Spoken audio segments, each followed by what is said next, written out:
சென்னையிலிருந்து இலங்கை புறப்பட்ட இண்டிகோ விமானத்தில் அவசர கால கதவை திறக்க முயற்சித்த சம்பவம் பரபரப்பை ஏற்படுத்தியிருக்கிறது.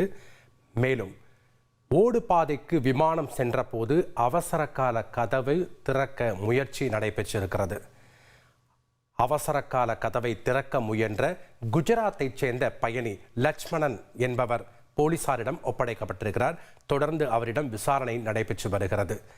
கதவை திறக்க முயற்சிக்கவில்லை எனவும் பிளாஸ்டிக் கவரை தெரியாமல் இழுத்துவிட்டதாக பயணி தெரிவித்துள்ளதாகவும் முதற்கட்ட தகவல் கிடைக்கப்பெற்றிருக்கிறது. விமானியும் பாதுகாப்பு அதிகாரிகளும் பயணியின் விளக்கத்தை ஏற்றுக்கொள்ளாமல் போலீசாரிடம் ஒப்படைத்திருக்கிறார்கள். விமானத்தில் அவசர கால கதவு திறக்க முயற்சித்த சம்பவம் மிகுந்த பரபரப்பை ஏற்படுத்தியிருக்கிறது. சென்னையிலிருந்து இலங்கை புறப்பட்ட இண்டிகோ விமானத்தில் தான் இந்த சம்பவம் அரங்கேறியிருக்கிறது. இதனை நாம் முக்கிய செய்தியாக பார்த்து வருகிறோம்.